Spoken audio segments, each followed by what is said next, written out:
Hi, I'm Alan R. Welcome to Motor Matters, your favorite channel for everything motoring, the newest, the latest, the greatest, and the best.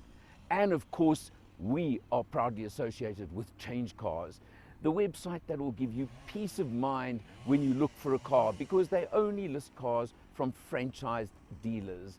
And once you've chosen your car, go look at Discovery Insure for your insurance as well, because they're part of the whole team. Now let's talk what we got here today. The Haval H6 has been around for about 2 years, and it's a handsome looking beast. But this is the latest addition to the range, and there are a couple of little clues that'll tell you that it's a bit different to some of the others. Have a look over here, and I'm bringing you straight across here to this different grille effect. You see you've got the studded diamond effect grille over here, and then it moves into a similar pattern, but actually on the bodywork on the side over here. That tells you that this is a little bit different to the rest of the range, because this is the H6 HEV, hybrid electric vehicle. Yep, the new addition, hybrid driving. You've got, of course, your projection headlights, you've got daytime running lights, you've got all those kind of features that I don't even have to tell you about, because they are so normal in the market these days and everywhere that you see. Now, interestingly enough, this is the first H6 that we've actually had on test at Motor Matters. So it was quite interesting to get the hybrid first and the latest in the range. We should be getting the GT very soon.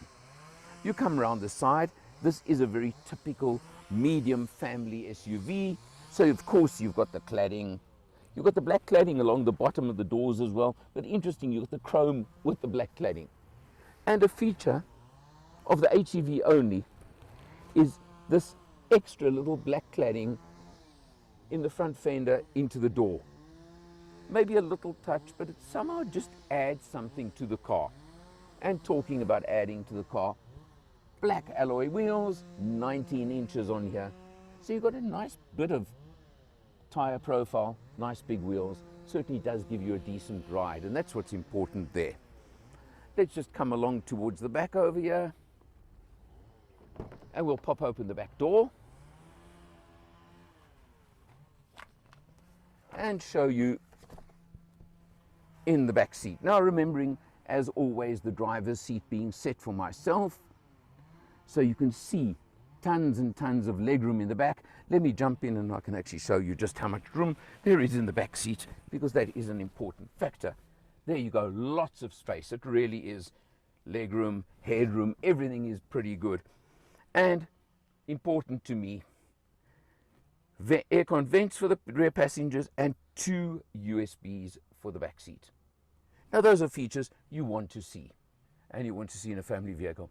Massive panoramic roof as well, which obviously you can slide open the cover, and the front portion does pop open if you want.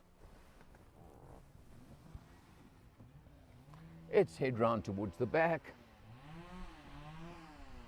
and you'll see over here you've got this sort of split twin spoiler effect above the rear hatch, and interesting 2 separate high-level brake lights, which is quite an interesting feature, and of course the light bar across the back, which has become so standard these days. Press a button, pop open the rear hatch, and there you go. Nice fact here is the level load lip, so that is easy and nice just to pop your suitcases inside.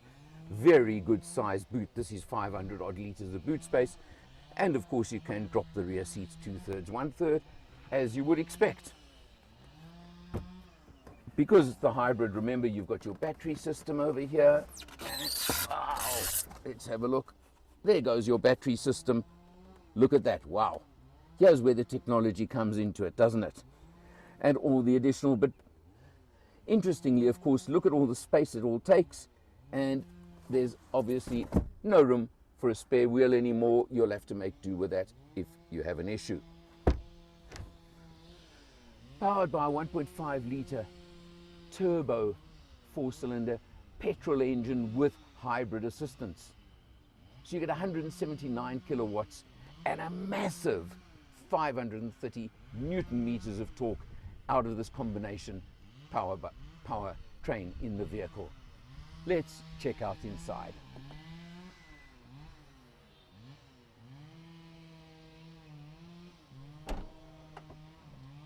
Safety feature on this car that I've just actually discovered right now is the fact that even though I've got it in reverse, it won't disengage the parking brake without my seatbelt being fitted.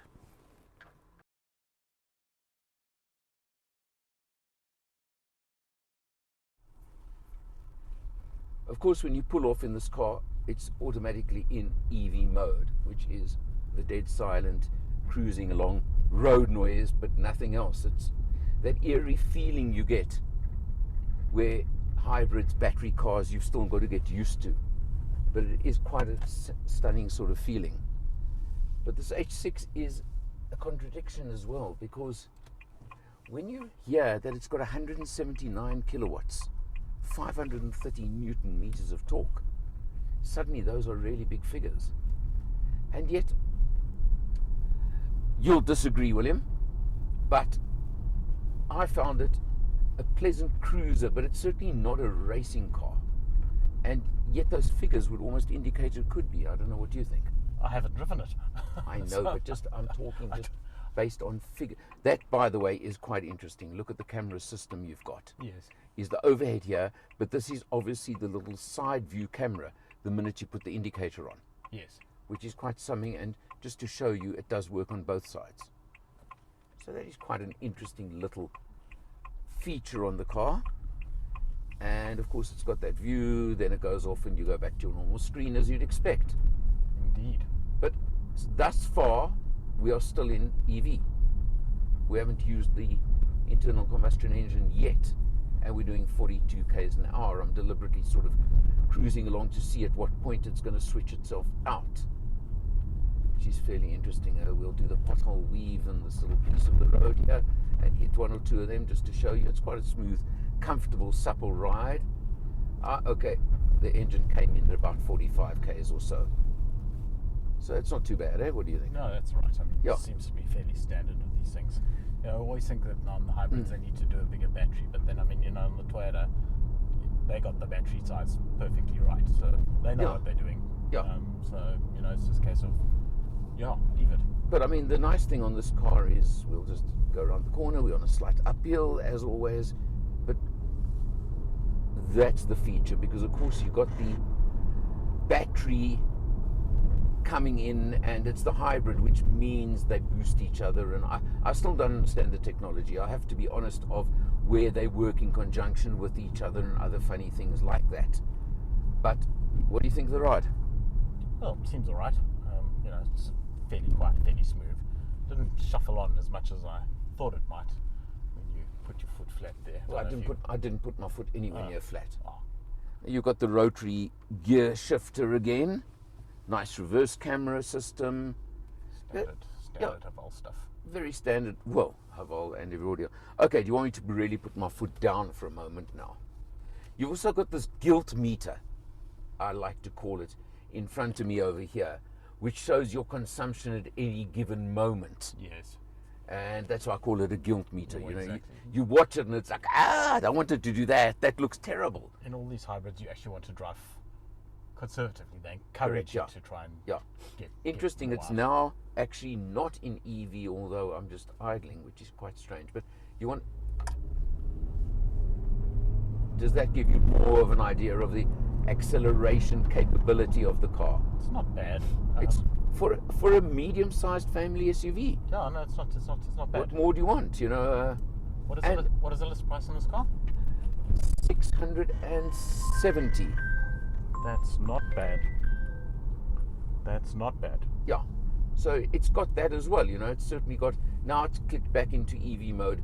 I find it a little bit odd when it goes in and out of EV mode and things like that, but that's, I think, getting used to the car. And I think as you get used to, and each of them seem to have their own characteristics. EV driving is exactly that. It's just getting used to the dynamics of the motor. Yeah. And the way it's set up, how they combine, and at what point they combine. Each one seems to be somewhat different. Exactly. So live with one for a little bit longer than we get to live with them, and you'll find that life becomes pretty easy, I think. No, exactly that. And I mean, you know, it's a case of, as you say, once you've adjusted your driving mode to the new normal, it becomes very economical too. Absolutely. We'll discuss the economy just now because there's something about that, but we'll get to that.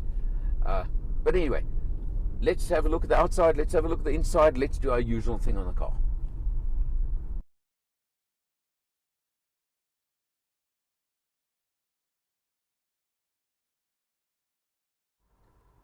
Jumping in behind the wheel, you've of course got your classic digital instrumentation that tells you everything, but let's look at some pertinent figures on this test quickly, because that's what really counts. Okay, I've gone the wrong way. There's still 346 kilometers left in the tank, and we've done 435 on the test. So you can get a good 800 kilometers on a tank in this car, which is pretty good. Now, I just want to explain something to you. We are showing an average of 7.9 liters per 100 for this test, but I've got to tell you that something very strange happened during the test period. We went for our cruise to Paris. I parked the car, left the car, locked it, and went walking and went for our lunch, and came back, and the car had not fully turned off. It was still in some engaged mode. Whether it was only the battery, whether the petrol engine was cutting in and out, I have no idea. But I can't understand how it did this, why it did it, but I'm pretty sure it affected the fuel consumption for the test. So I don't think that's an accurate figure for this car for the test period. I think it should have been a fair bit lower. But anyway, you won't see it on this video, but there is a heads-up display in front of the driver, which gives you your speed, interestingly gives you the speed limit where you are, and also will give you navigation instructions if you want them. So there you go as well. Your multifunction steering wheel is very standard. I'm not going to spend much time. You've got the controls you want, but interestingly, your cruise control is a stalk over here. It is an active cruise control system as well. So nice that you do have that. You do have, because this is the top spec ultra luxury, as Haval call it, it obviously has a lot of extra safety spec as well. Very neat, soft touch to a lot of the dashboard and fascia and stitching. You expect features like that. Let's go to the screen quickly. This is a nice big screen. I think it's about a 12-inch or something like that. I'm not good at the sizes, but I don't think that matters. But it's got everything you can possibly want. But do note, you want to activate or change your aircon settings, you do it on the screen. Nice and clear and easy. I mean, just up the fan like that, change your temperature. You can do what you want, but it's on the screen. There are no physical buttons for that. We've discussed that often enough, but you've got everything else you can possibly want on here. All works nice and easily, nice and simply. You come down, you have got a few buttons over here to switch the aircon system on and off, your cameras, etc., but that's all. Below that, you've got your inductive charging pad over there, and you've also got, it's going to be difficult to show it on the camera, but you've got the two-layer, the double-decker center here, and interestingly, if you're showing it there, you've got USBs on either side and a 12-volt on the driver's side. Now, something else I picked up when I was driving the car was the fact that for some reason, Android Auto would only work if I plugged into the passenger side, not the driver's side. Don't know, but still, you work this out and then it all works easily enough and it engaged nicely. You've got your electronic parking brake and you have got a button to switch out the stop-start. I like that. And your rotary gear shifter, nice and easy, and press the center for park. Got a nice, decent size center console over here, can hold what you want. It's there for you and pretty simple. Well, that in a nutshell sums up the car. I've mentioned the panoramic roof. All this is standard on super luxury spec. You've also got an upgraded sound system on this car and features like that. The 179 kilowatts and 530 Newton meters, as I've said, would indicate a boy racer, yet I felt this car was more a cruiser. We took it on a nice open road trip. It really was a comfortable cruise. I really did enjoy it, and I found that nice. You've got all the safety spec you want. You've got lane, you've got blind spot warning, etc., etc. All of those are there. I don't have to run through them all for you. So what Haval have done is they also brought in, after this one, the Jolian hybrid with a similar powertrain but less power at 140 kilowatts, just for example. But they have brought in hybrid at very competitive prices. And this one would be a very interesting comparison to, for example, either one of them actually, to the Toyota Corolla Cross Hybrid. But I believe that hybrid is the future, certainly for South Africa, and certainly this being, let me just tell you, a finalist for SA Car of the Year 2023, which is an achievement in itself, making the finalists.